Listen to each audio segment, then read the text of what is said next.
So I wanted to upload the conclusion of the Harassers Play the Victim series. So I'm going to just play the audio. And there's absolutely nothing on in this apartment. So if you hear background noise, it's not from any radio or television. It's clearly something else. So here's the video. Thanks for watching. I'll upload more in the future.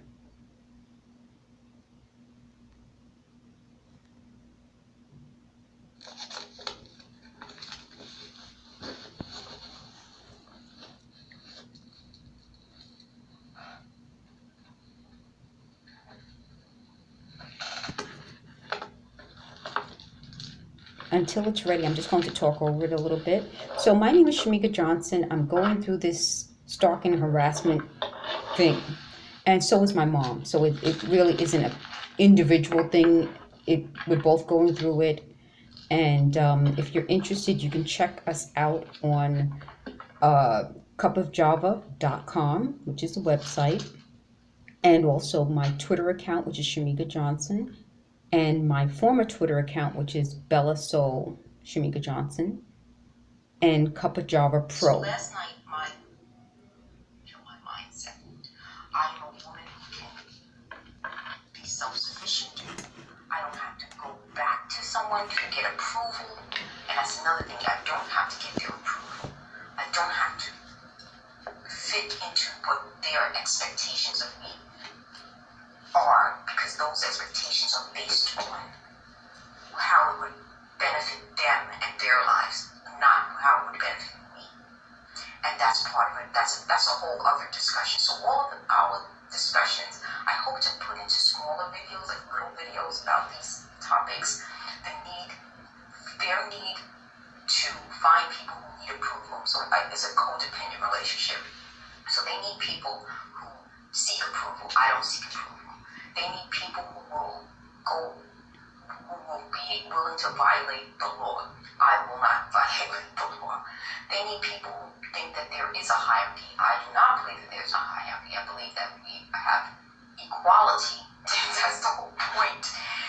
It's about equality, not about hierarchy. They believe that this democracy that we live in isn't working. I believe it is working. That's what makes us the best country in the world. They don't want us, they believe in ego. And ego could be something that could be very negative. Whereas if you're a healthy person, you realize that sometimes you have to laugh at yourself. That's another thing. These types of people lack a sense of humor, a true sense of humor, where they can laugh at their faults. They can make jokes about life. And it's not meant to be. I guess people like us, normal people, don't take ourselves so seriously. And that's part of the problem. So these are all topics that I hope to discuss in the future. But in the meantime, I would like to just play the audios that I recorded. And I can kind of finish this video. Let's see. Let me just see if I can get the videos. Okay, I think this will be the first audio. No, maybe this is the first audio. Let's see.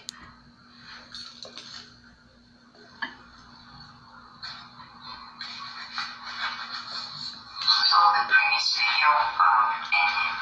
So I wanted to conclude it with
videos and on the Twitter account.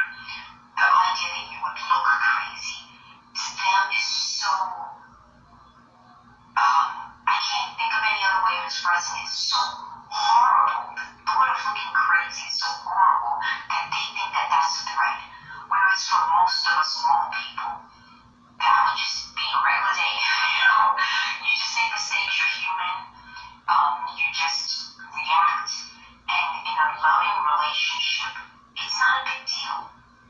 I'm going to show you a little something. So if you are sensitive to any type of profanity or gestures, please go past this. So if you have children, go past this. I'm going to show you the middle finger, because that middle finger is to all those types of people. So I'm pre-warning you that I'm going to show the middle finger, and I made sure that this video is not for children.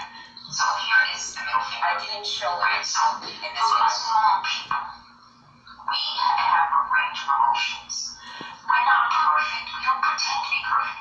You don't want to be around a perfect person. I'm probably the complete opposite of that type of mindset where I don't want to be around someone who's so perfect. But for the stalkers and these people who have these, I'm not going to diagnose them because I don't know what their issues are, but have narcissistic personalities. I'm not saying that that's what they necessarily have, but in that sort of range of personalities, sort of like narcissism and sociopathy, those types of people have a different view of the world than we do. Normal folks, we have just, every day we wake up, we just kind of live our lives, we try to do the best we can. We don't micromanage other people. We don't worry about other people's grammar unless it's, something so profound and you can express it in a caring way. I don't care. I mean, it's like, I guess maybe because I work in industries where I interact with people from all over the world, and their English doesn't have to be perfect as long as I understand. And maybe that's part of why this is such a sick process, because it means that there are people in this world who believe in a hierarchy, I guess. Okay, so that's when that video cut off. I'm now going to go to the other video. I hope this is the right order.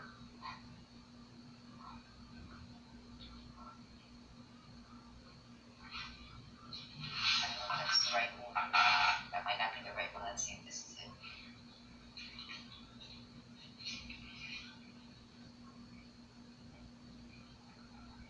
So on my previous video, it was disconnected. The video after I started was also disconnected. So I figured I'll try this video, and I was going to use some of the graphics that I had, but what I may do instead of using the graphics, I'll instead just talk to you guys.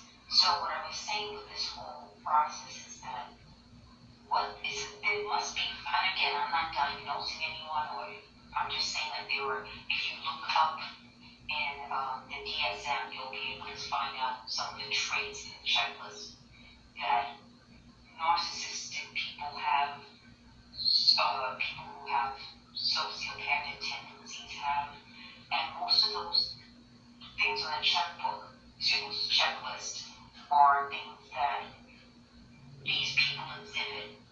It takes a certain type of person to completely ignore body language, who would lack empathy, who would find ways to manipulate situations to their advantage, even if it causes that other person distress, which is, pretty much what gaslighting is.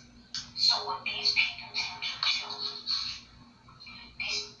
to do things that are to their personal advantage without any regard to how it will affect the people they're doing it to, even people they claim to love, because at the root of their problems is a false sense of self. And that usually means that what they're doing is they use other people to make themselves even look better, maybe to play the victim, maybe to twist things and distort things. And that's one of the reasons why this situation is so sad.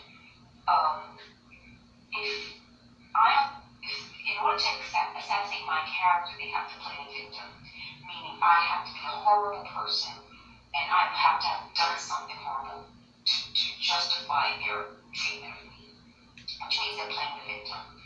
And part of playing the victim means you have to be in a position where I can victimize you. I can't victimize someone more powerful than me. How could I do that? How could I, if you have the means, the resources to do something like this on this level, to find people to stalk me, to harass me, I don't have that resource. And I don't have a network of people. Like, I'm not a part of a criminal organization. I think that's what this is. The complete abuse of power and imbalance of power. So, the imbalance of power means that I could never be able to match their abuse, which proves the point that I could never victimize them. The other point is that I'm the person who's saying, listen, if you think I'm such a horrible person, then don't hang out with me. If you're not in my life anyway, don't stalk me. That goes to show that their problem isn't my problem. It's their problem. And that also shows that they're lying. And that this has nothing to do with me. It has everything to do with them. And that's the reason why you start to look at, well, what would be the reason why someone would throw all the money, resources, and time into this situation? I was talking about a hierarchy in the previous video. If people believe that, and I don't believe this, I think I'm very much the type of person who believes that we're all equal, which goes to show that if you believe you have the right to my time, you're entitled to my time, you're entitled to my resources, you're entitled to my attention, and you're entitled to control me, and if I have the audacity to reject that, then you're the type of person who would use technology like this. You would, and I talked about this in a previous video, you would try to pretend that this is sort of like,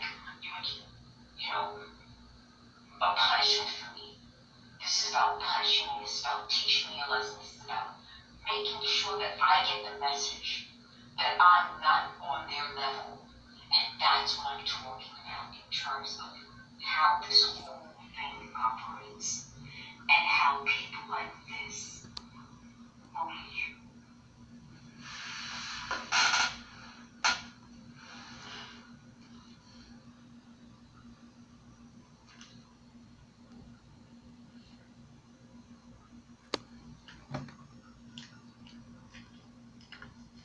I don't know. I'm just going to pause this for a moment. What I would like to say about this is that I don't know why it sounds that way. I use this to record things and then try to record it on my cell phone, which is my only forms of internet service. But please, just bear with me. I'm trying to get as much done as possible. Again, this is my attempt to reclaim my life, move forward, and not focus on all the negative around me, but try to come up with something to use this as a positive, if not necessarily in my life, maybe in the life of at least one other person. And I think since we have billions of people in the world, there has to be at least one other person who will be able to connect. So let's see if I can get any of this done at this point. If not, maybe I'll come up with another video if not later today, then tomorrow.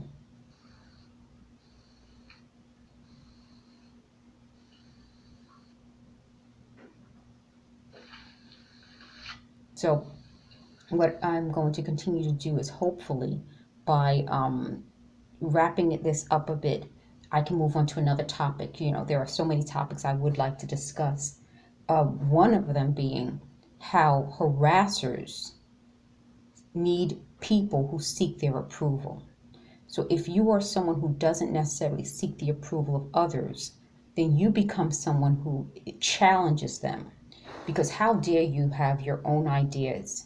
How dare you not care about their opinions? How dare you not answer their questions? They, give in to their demands. This is all part of the process. So, to wrap up this topic before we go into the needing approval, I say that broken down people attract broken down things. So if you are someone who needs approval, if you are someone who feels that you have to be in a codependent relationship, harassers and stalkers will seek you out. I think the mistake that they made in trying to victimize me is that I don't need that. I don't want that.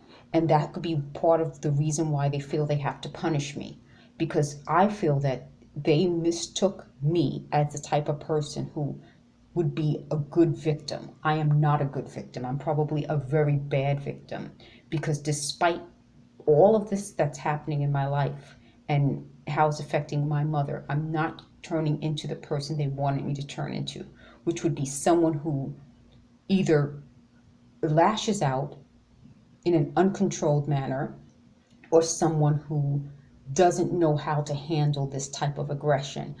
I recorded something and I can't find it now, but I'm going to just give you a quick wrap up. I have a background in customer service, sales, and interactions, and I was always a troubleshooter in my jobs. So I actually had a title that was called the troubleshooter. But in other jobs, I would be the person who, if you had a difficult customer, we call them irate customers, you would refer that customer to me. So my job was always to deal with people who were people that other people couldn't deal with or couldn't handle and resolve the issue. And one of the things that taught me is how to de-escalate a situation. So a customer may come in and that customer is upset. The customer wants to draw attention to the situation. A lot of times a customer would be screaming, shouting. Even if it was over the phone, you definitely knew that that customer wanted to escalate the problem. And so my position was that I had to learn how to de-escalate the situation. So that meant listening to the issue, repeating the issue back, and then asking the customer, did I get that correct? Is that what you're referring to? That meant other people around who heard the situation could see that I was genuinely interested in trying to resolve the issue. I took that person's feelings into consideration, and I was not so egotistical that I would think that I understood. I would ask, did I get that right? So that puts me in a position where I'm asking the customer, does what I'm saying match with what the customer is saying? And that is usually how it de-escalated the situation. Other people around could see that I was in control of the situation. The customer knew that I was trying to make a connection, a genuine connection. And I knew that that person and everyone else around would appreciate that I was calm. I was dealing with it in a mature, rational manner. And that's exactly how I'm trying to deal with this situation. I think my stalkers and harassers expected me to, quote unquote, go off. And that would have made everything even worse. When you're dealing with these types of people who do not really obey the normal laws of society, you must keep a level head. Because if you go off and they go off, the situation goes off. You know what I mean? So you have to kind of deal with this in a rational, civilized manner. I believe that you must involve people who can help you resolve this situation. And you have to be consistent. So every day they try to ratchet up the drama.